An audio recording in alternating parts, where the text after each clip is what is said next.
Welcome to the Joseph Goldstein Insight Hour. This podcast is an expression of our shared interest in self-discovery. Join Joseph as he shares his deep knowledge of the path of mindfulness. If you are interested in supporting this podcast, please go to BeHereNowNetwork.com/Joseph.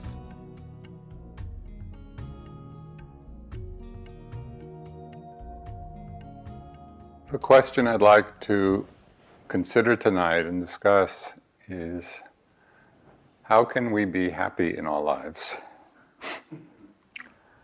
Basic question. So there are two overarching understandings that are really at the heart of the Buddha's teachings. There are two ways of understanding ourselves and the world that provide a bridge between our meditative insights and how we choose to live our lives. And these are the teachings on karma and on emptiness. So questions often arise, how do these two teachings fit together? Very commonly people will ask, if there's no self, who experiences karmic results?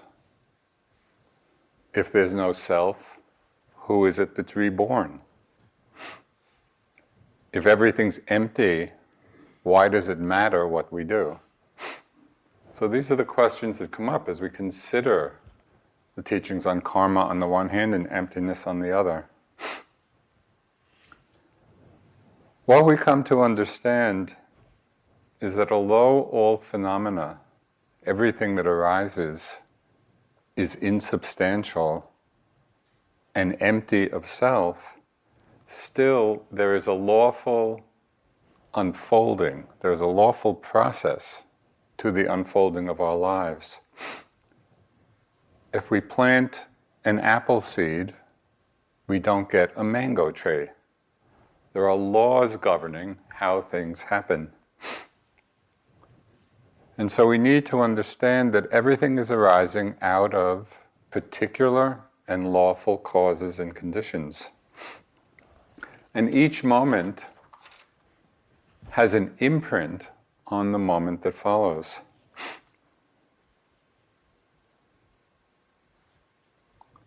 So in the Buddhist understanding, this moment-to-moment lawful unfolding is true both within this lifetime and also from life to life.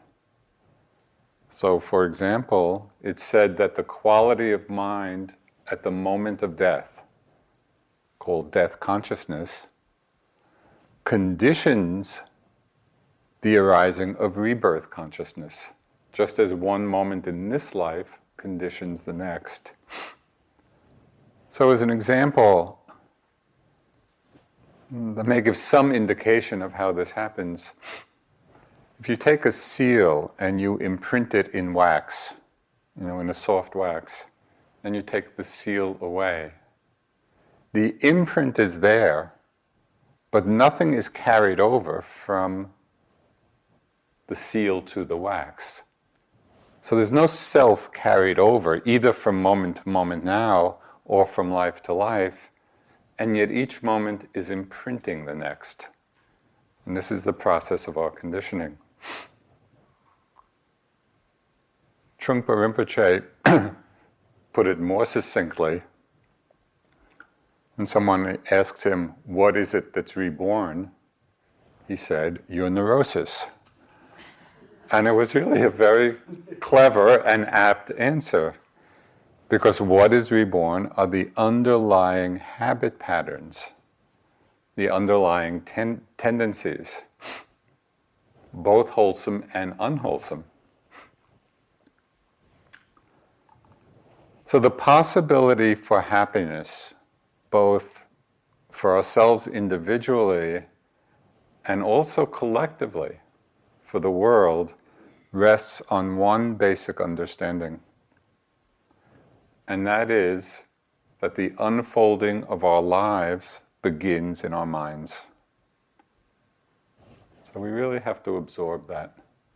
And the Buddha highlighted it in the very first verses in the collection of the Dhammapada when he says, the mind is the forerunner of all things. Everything we do, all our actions have their origin in our minds. So we need to explore, we need to understand the nature of this mind and understand how it is that it manifests in the world.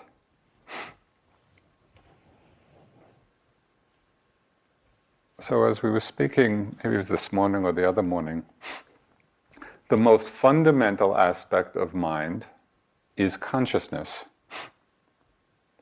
And consciousness is that faculty which simply knows, or it cognizes the object. Knows a sight, or a sound, or a smell, or a taste, or a sensation, or a thought. But consciousness, this knowing faculty, doesn't arise alone. It arises together with an assortment, a varied assortment of mental factors or mental qualities.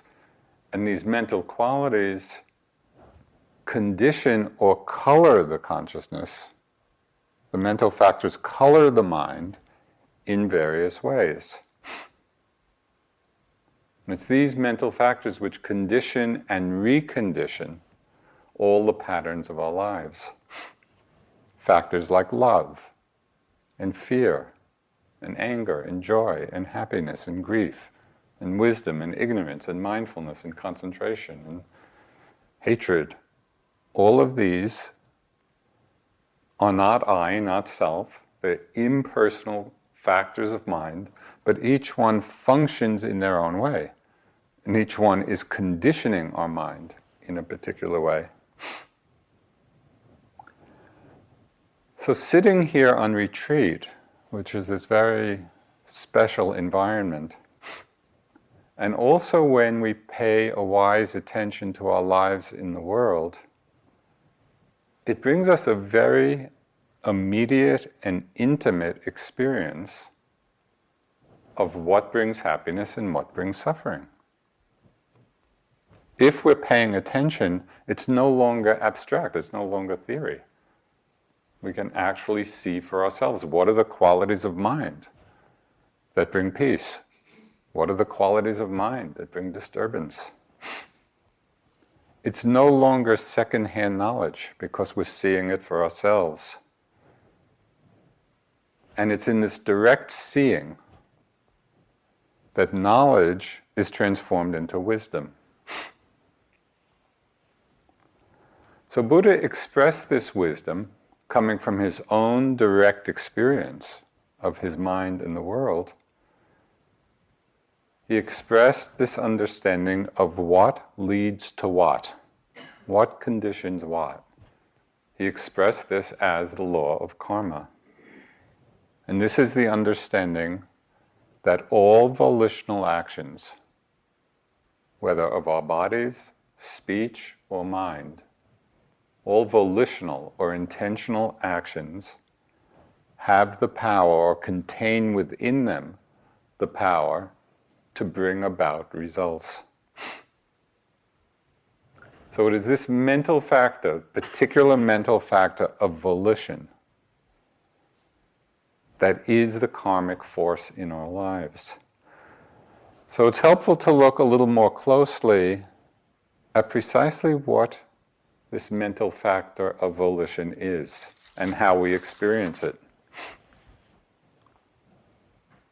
Notice the moment when you're about to say something or do something. In that moment, there is that energetic impulse to do. There's a choice. There's the willing of an action. We could call it the command moment in the mind that actually moves us to act. So this volition or intention is something more than simply a thought arising in the mind. It's not the thought to do something. It's that volitional impulse that actually initiates the action. In the Abhidhamma, it describes volition as that force which organizes and gathers together and directs all the other factors of mind to accomplish a particular aim. So volition is a powerful factor. We could call it the chief of staff of mind, because it's organizing all the other factors.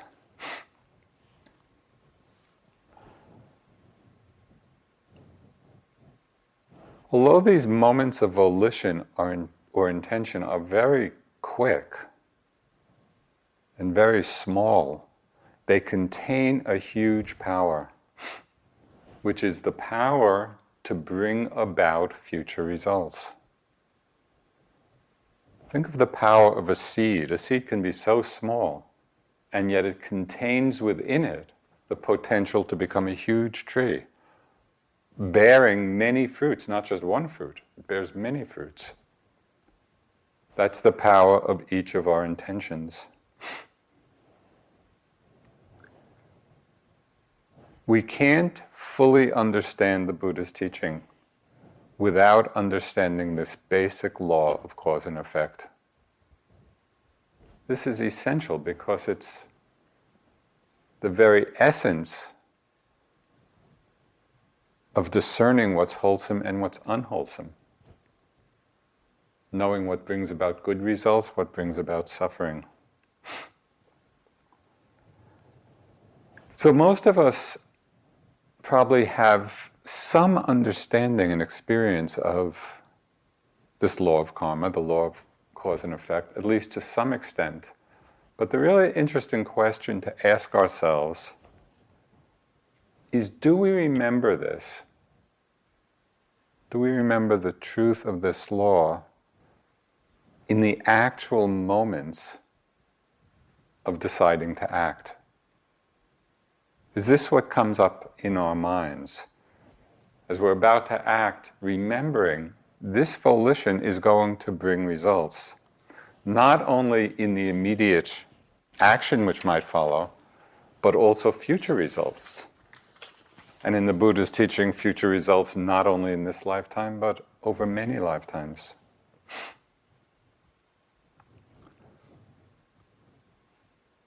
There can be tremendous power in very small things. I read someplace that Einstein, in talking about his famous formula E equals mc squared, said that the energy contained in a raisin is enough to power all the energy needs of New York City for a day. One raisin. Are we aware of that when we eat a raisin? Probably not. We need to have that kind of perspective when we're being mindful of volition in the mind. Because just like the raisin, this very small thing contains a huge power. And the Buddha pointed to this again and again. Now, intentions or volitions are ethically neutral. They're just the energetic force which impels an action. What determines the particular karmic fruit of the volition is the motivation associated with it. And so the Buddha talked of 3 wholesome and 3 unwholesome roots, with which you're very familiar.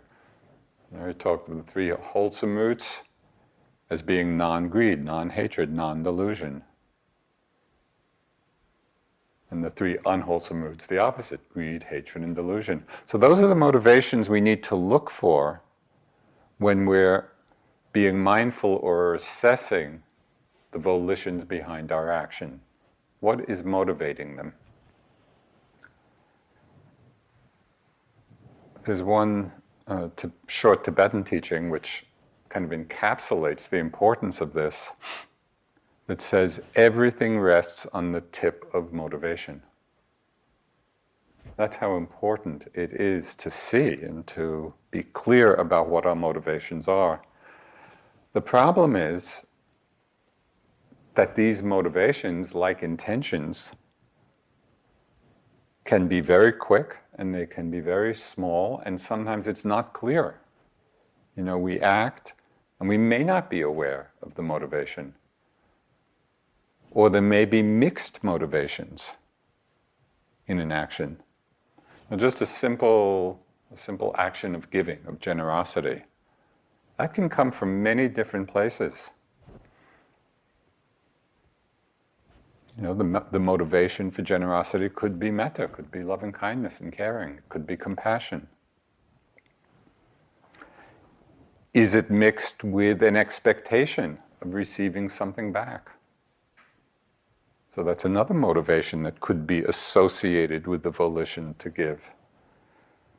Are we giving out of guilt? It's another kind of generosity, mixed motivation. So discovering and understanding our motivations is one of the great gifts of mindfulness. And this is one of the great powers of mindfulness.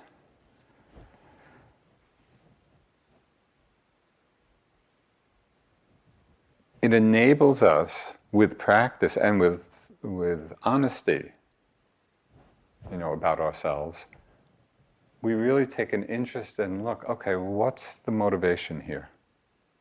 Is it wholesome? Is it unwholesome?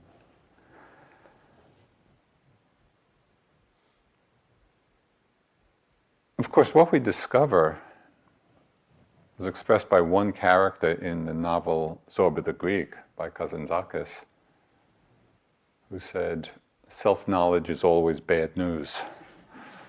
So I think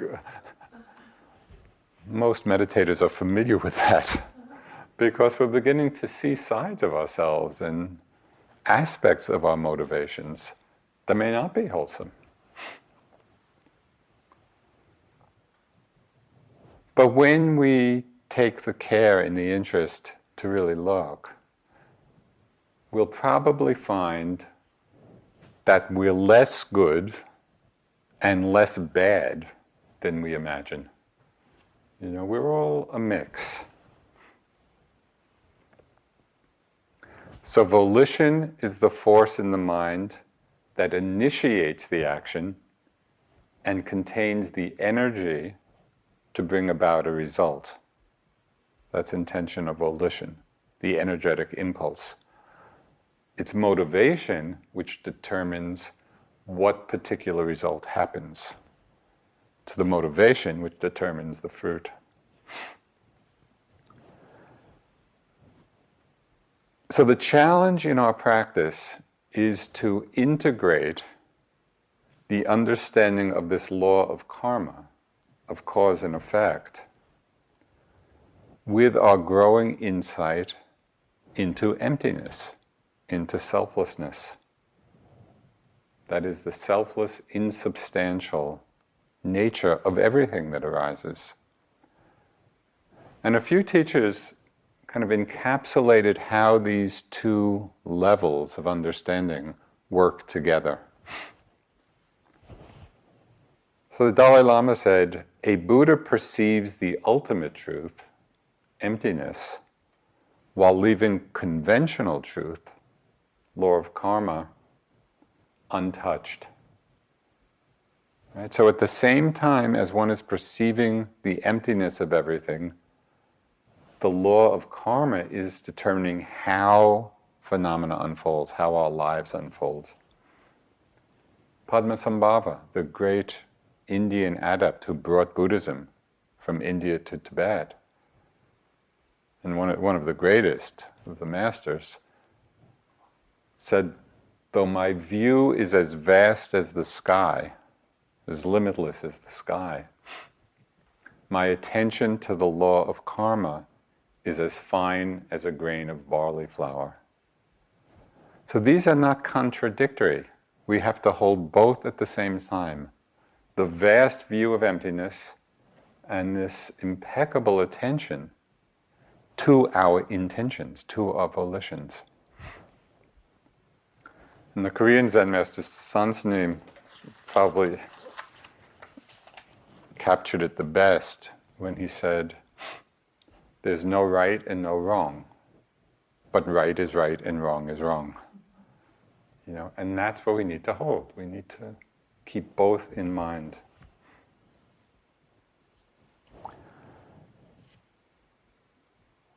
Although it takes the mind of a Buddha to fully understand how karma unfolds throughout a lifetime and over many lifetimes, still we can see for ourselves in many ways how the various activities of our body, speech, and mind bring about different results. And we need to learn to pay attention to that. So there's one kind of karma which people often overlook, and it's called present karma. That is the karma, the result that's happening right now in the present moment. So we can experience this in different ways. Notice the immediate effects of different mind states as they arise. How does it feel when there's the experience of fear? How does it feel when there's the experience of love, or happiness, or anger, or agitation, or concentration? We can just go through the whole list. How does it feel when we're being truthful? How does it feel when we're being dishonest? If we're being aware, if we're being mindful of these states of mind as they're arising, we can experience the present karma of them, the immediate result that happens just in the experience of them. Do they bring us happiness or do they bring us suffering right in the moment? We can notice present karma in how people respond to us as these different states are present. How do people respond to us if we're filled with anger? Or if we're filled with agitation? Or if we're filled with loving kindness? Or filled with compassion? People usually will respond to us in very different ways. We can experience present karma in yet another way, because it affects our relationship to the actions we're undertaking. The degree to which present qualities affect the outcome. So, for example, we can see for ourselves how accomplishing a certain goal, whatever that goal may be for ourselves, how is the outcome affected by the quality, the presence or lack of energy, of perseverance, of wisdom? So these factors in the mind have a very immediate karmic result. And some bring about a good result, one that we're aiming for, and some hinder that result. And it's easy to see, this is not complicated. So present karma, that's one whole area of investigation. Another way we can understand the working of karma in our lives very immediately is seeing how the mind contains impressions of all our past experiences. Have you noticed that? We can be sitting here and the mind can be either occasionally remembering, things for the past, sometimes flooded by memories, sometimes things we didn't even know we remembered, right, come up to the surface. And it's amazing to me, just in considering mind as a phenomenon, this intangible, invisible, ephemeral phenomenon, consciousness, with all its mental factors,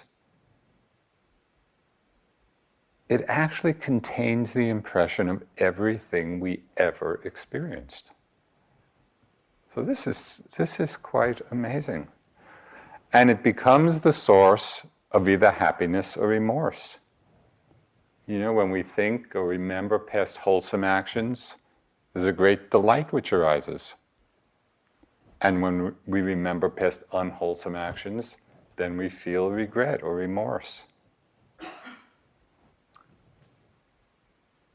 And it's very interesting just to be with all this. You know, for years, being on retreat, just at different times I would remember, you know, the stupid, unkind things I did as a kid. And they would come very vividly in my mind. And just recently, it was last summer, I attended my 50th high school reunion. And it was the first time I had seen most of these people in 50 years. But some of them had been in my mind, had accompanied me on many of my retreats. Particularly those, you know, where I had really done something not very nice.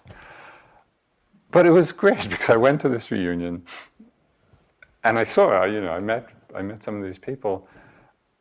And first I just asked them, do you remember when I did this? Oh yeah. You know, they remembered very well. And it was wonderful to have the chance to apologize. You know, to say, yeah, that was really unthinking. And so we may not always have the opportunity to apologize in person. But this power of mind that reveals or holds all these past impressions, we can become conscious of it. You know, instead of it being sort of buried someplace, it's really a way of purifying the mind. You know, as it comes up, to see it, and whether it's in person or just in oneself, you know, to ask for forgiveness, or to apologize, or to acknowledge that that was unskillful.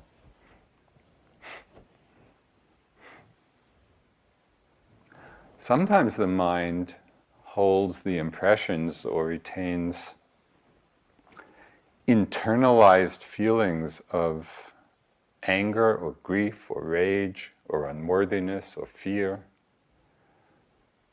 And the meditation can be an amazingly healing process.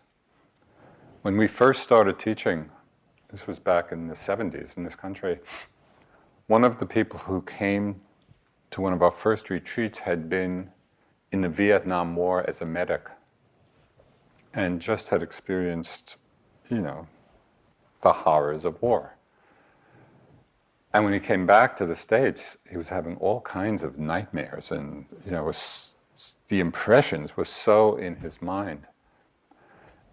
And when he came to retreat, it was this first 2-week retreat, all of this was coming up for him. You know, so it was very intense. He was just seeing all the images and having all the feelings. But he was very committed to the practice, and so he was just watching. He was just being mindful, letting it come up, letting it come up, letting it come up. And it was amazing. After just 2 weeks, which is a pretty short time given what he had been through, we saw him after the retreat, and he said that the nightmares had completely stopped. And that's the power of bringing awareness to these karmic results. You know, these things arising in the mind. We actually can purify the mind.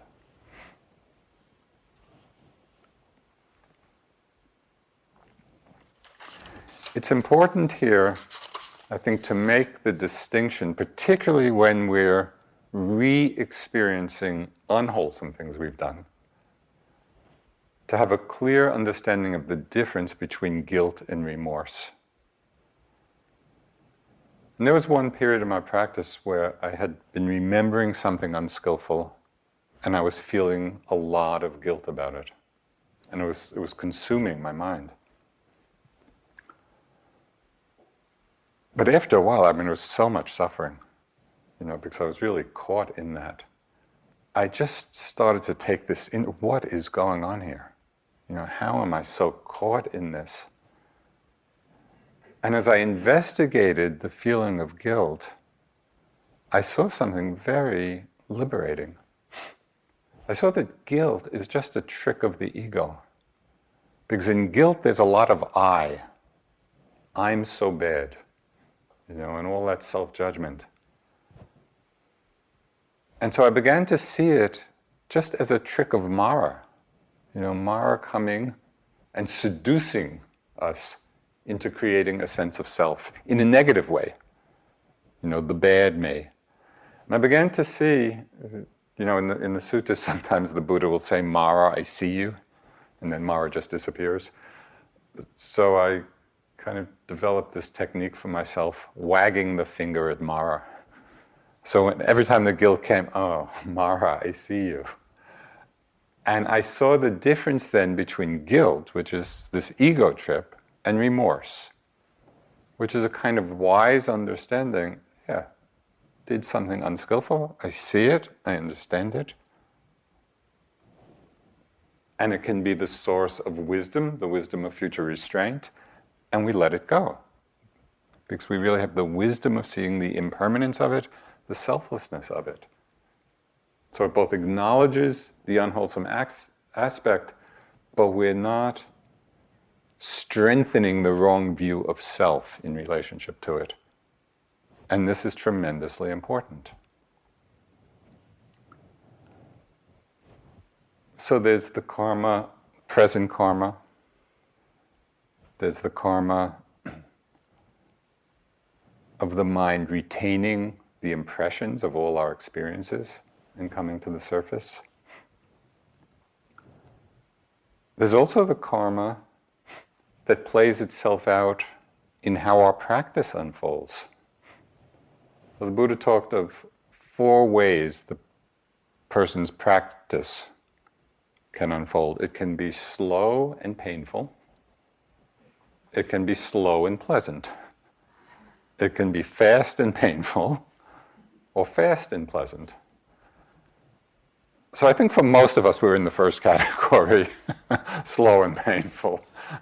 But however it happens to be, it's just an impersonal conditioning depending on our past karma. So there are 2 stories which kind of illustrate this, which I like a lot.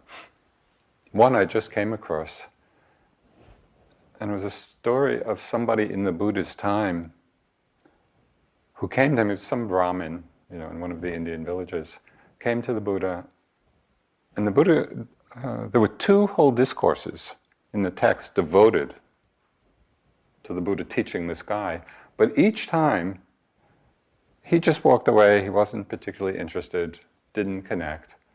And he came back again for some reason, the Buddha again, a whole discourse, walked away, wasn't interested. So the commentary in Bhikkhu Bodhi mentions this in one of his collections. He said that hundreds of years later, that Brahmin in the time of the Buddha was reborn in Sri Lanka and became one of the famous Sri Lankan arhants. And the Buddha somehow had seen, all this happening, and so it's just planting the seeds in the mind stream, which bore fruit, many lifetimes and hundreds of years later. So I kind of like that. It just, expands the vision of what we're doing. We're planting a lot of seeds. I mean, not only are we not disinterested, we're actually applying ourselves in practice in a very intensive way. So powerful seeds are being planted. They'll bear fruit in their own way, in their own time. So the other story I really like comes from the Therigatha, which is the story of, it's called the Songs of the Nuns, the Arhat nuns from the Buddha's time. And there's a collection of verses of these nuns, and they're really wonderful. So this is what one of them wrote. It is 25 years since I went forth. Not even for the duration of a snap of the fingers have I obtained stilling of mind. Drenched with desire for sense pleasures, holding out my arms, crying out, I entered the monastery. And then, at this particular time, after 25 years, having heard the teachings, sat down to one side and became an arhat.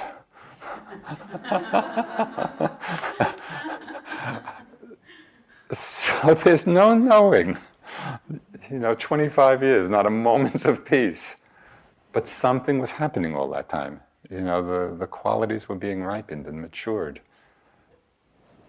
So it's helpful to have this understanding, that the very way our practice unfolds is just a karmic conditioning. It's impersonal forces, so we don't take it personally when we're going through difficult times. It's just part of the process.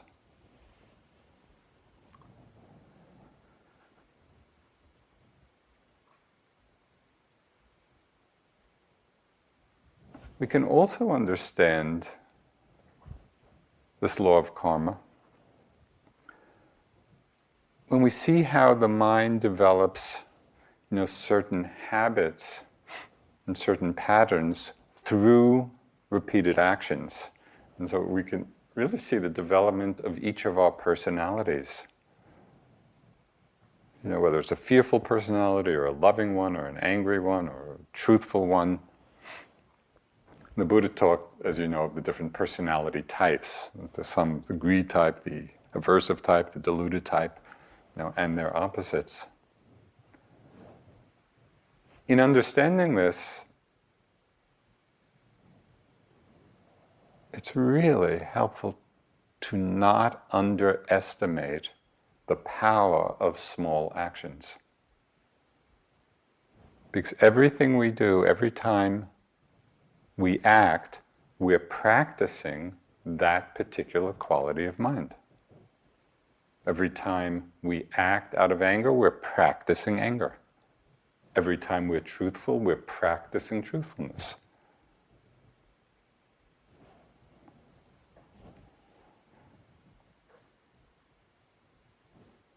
So we might practice small acts of renunciation, which is really just another word for non-addiction. Maybe it would be just the small act, the momentary act of refraining from wrong speech, or letting a desire simply arise in the mind and pass away without acting on it. That's not insignificant. On my retreats, being the greedy type, so lots of desires come up in the mind, and when I'm on retreat, it's like every time I can see a desire arise in the mind and I just watch it come and go, it feels like this great victory over Mara. Mara's, okay, just let it come and go, don't act on it. And so it strengthens that quality of non-addiction. We don't so much like the word renunciation, that feels too gloomy. But when we think of it as non-addiction, we can really taste the flavor of freedom of that. In daily life, just in practicing these small moments, we might practice generosity every time the thought arises to give. Rather than kind of second guess ourselves, and should I do it, shouldn't I do it, is it too much, whatever our thoughts may be. A practice could be, when a thought arises to give, we do it. And then generosity becomes habituated. That becomes a power and a strength in the mind.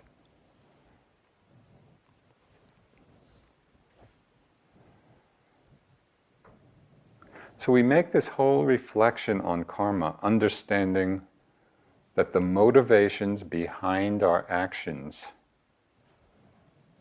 will bear fruit. When we have that understanding in our minds, then we can practice in a very conscious way, acting on the wholesome motivations, letting go of the unwholesome motivations. So it becomes very vivid, it becomes very alive. Our whole life becomes our practice.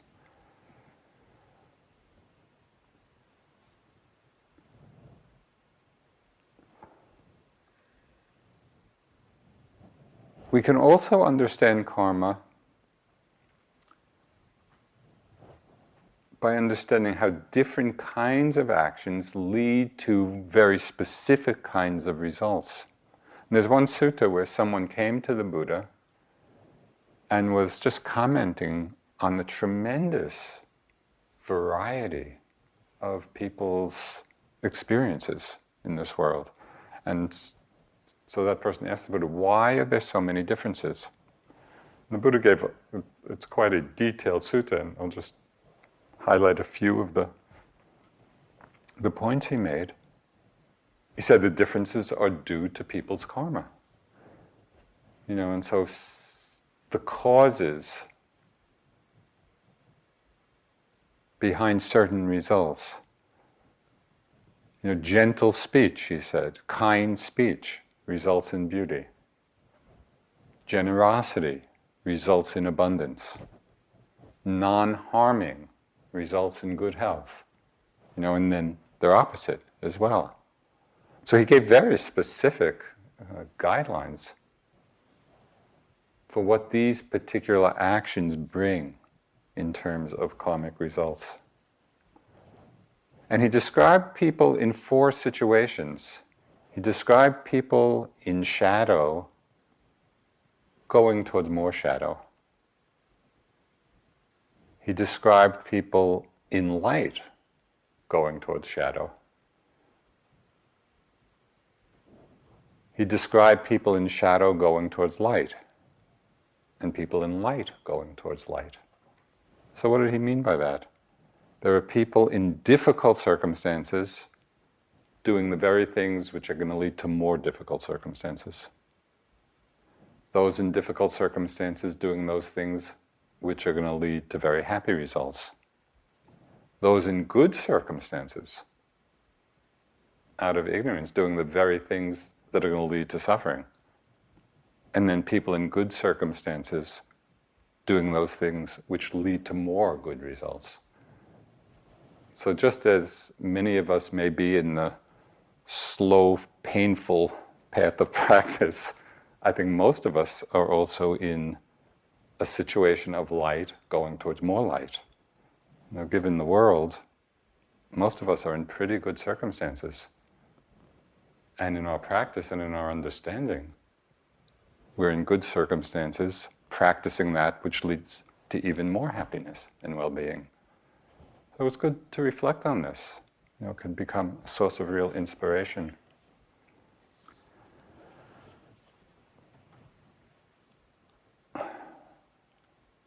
So as we reflect on this law of karma, which is so central to the Buddhist teachings, we also need to be very careful to take a lot of care in not falling into some profound misunderstandings of it. Because sometimes people confuse the teachings of karma with attitudes of blame or judgment or resignation or indifference. We can get caught up in judging ourselves, or the unfortunate tendency, when people start blaming the victim, that somehow it's their fault. We can understand how situations have causes and conditions behind them, karma being one of them, although not the only one, and still respond to present suffering, regardless of the cause and condition behind it, with metta and compassion.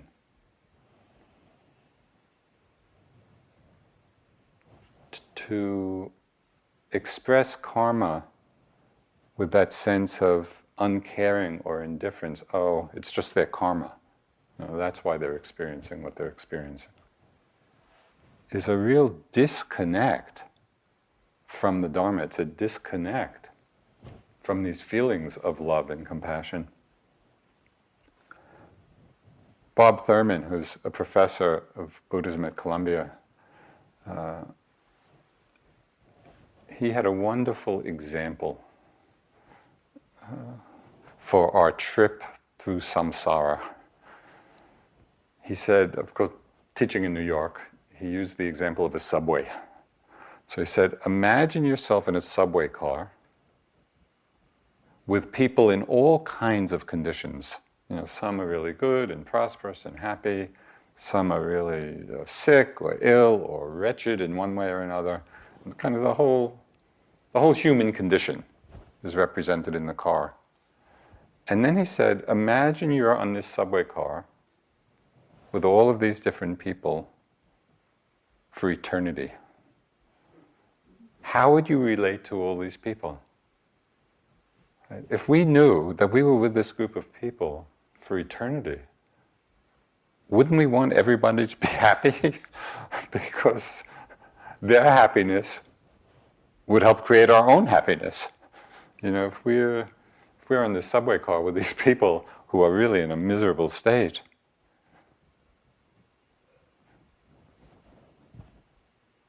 it really prevents us from an experience of our own fullness of being. And so I love that, because that's really our situation. We're on this karmic journey over lifetimes, accompanied by all other beings. And to really see that our happiness is inextricably mingled with everyone else's happiness, so then we can understand that people are experiencing things in part because of their karma, their past actions. But that doesn't in any way mitigate our intention of loving care and compassion, to alleviate the suffering of all. So it's helpful and it's important to see this, because as I say, sometimes people use the teaching of karma, misuse it to be indifferent or to be apathetic or to be uncaring, and that's a misunderstanding. We also need to understand that the Buddha's teaching on karma, to be fully understood, really has to be seen over lifetimes. It's impossible to grasp this law of cause and effect and of how our actions bring results simply within the context of a single life. And, there's so many examples of people, who have led very good lives, or young children experiencing really difficult things.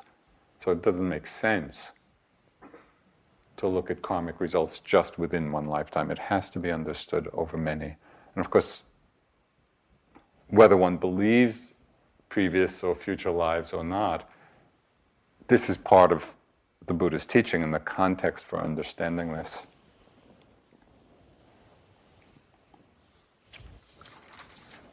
There's a Tibetan prayer, really a prayer of loving kindness, which just beautifully expresses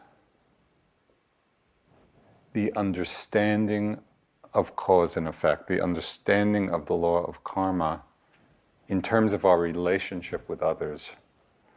And it's very simple. It's really a metta prayer. It says, "May you have happiness and the causes of happiness.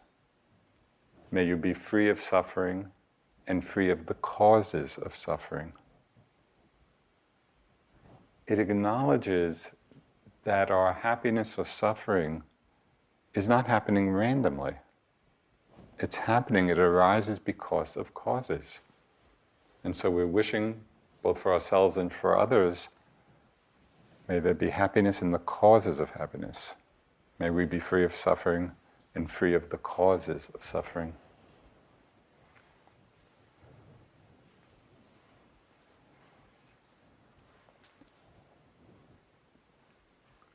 So it's a little life experiment. Notice how even a provisional understanding of the law of karma, that our actions bring results, both in the present and in the future, notice how this understanding changes our relationship to our experience. It's been very interesting for me over all these years because, as I mentioned last month, I, like probably most of you, didn't grow up with this understanding.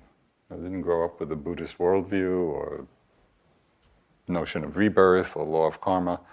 That wasn't really part of it.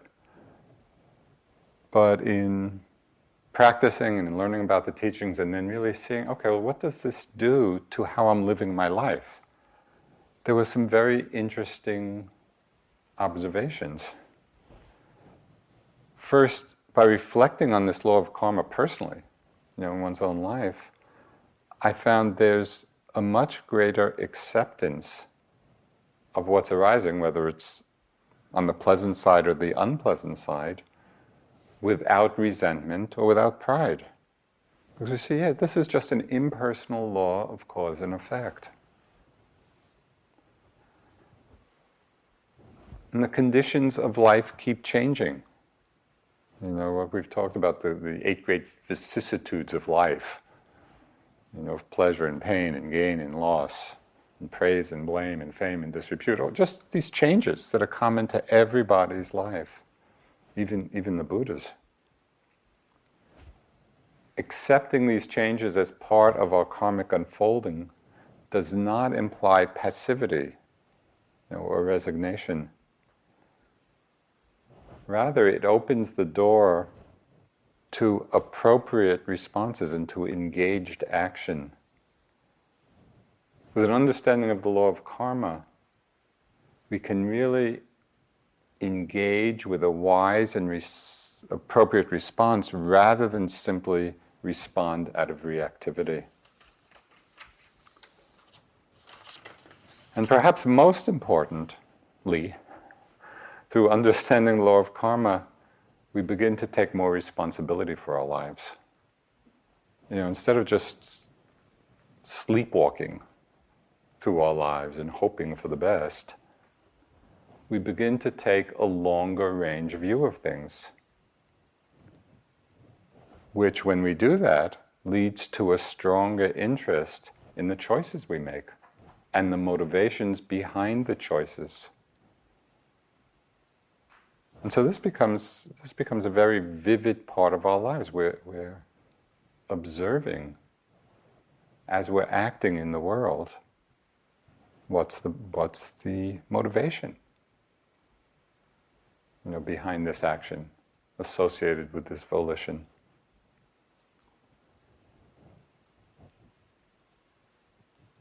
And reflecting on the law of karma can also become a tremendously powerful, motivating force for our practice as we reflect on the karmic blessings of having the conditions to practice. Because it doesn't take much in observing the world to see how rare it is. How many people, for whom all the conditions come together to be in a situation like this, where there's nothing you have to do during the day except be aware. That's your task, that's your work, that's your job. It's pretty amazing. It's an amazing blessing. Why? It came about through the fruit of our own past karma, our own past actions. And so even when we're struggling or going through difficulties, the famous image of the Bodhisattva on the night of his enlightenment, when Mara challenged his right to be seeking enlightenment, and it just touched the earth. And it said that, there was tremendous, roar or quake or something, the earth bearing witness to his right to be there because of all his past wholesome deeds, his actions, which created the opportunity, created the field for his great awakening. So we all have that. We've all accomplished that, which brings us here. So it's this reflection which can really inspire, our practice, recognizing how rare and precious it is. So I'm going to condense the next 15 minutes of the talk into 2 minutes. But one, it's important to understand that karma is not a mechanistic, closed system. It's not that, we did this, and therefore this is going to happen. It's not like that at all. Because how we're acting in the present is continually feeding in and influencing the process. So it's a very dynamic, transforming process at work. And the Buddha spoke of how we can surround, different unwholesome actions that we might have done with wholesome actions in the present. And that begins to weaken the effect the unwholesome results. It's like the present purity of mind affects the karmic unfolding. And present purity of mind draws to us the past wholesome actions and the fruit of those actions. And when the mind in the present is impure, filled with defilements, acting on unwholesome motivations, it draws the karmic result of past unwholesome actions. So how we are now has this tremendous influence in our own karmic unfolding.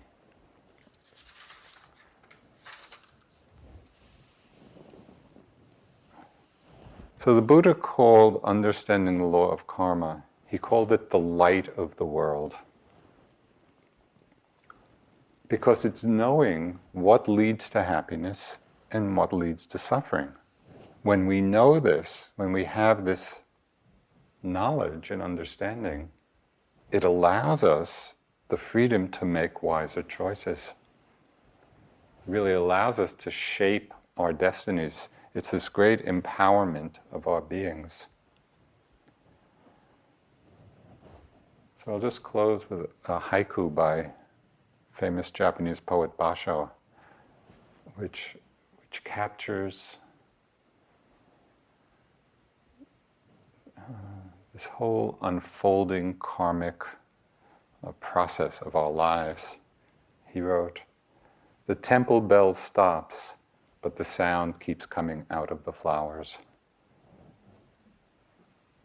Our actions may be over, but the karmic fruits keep arising.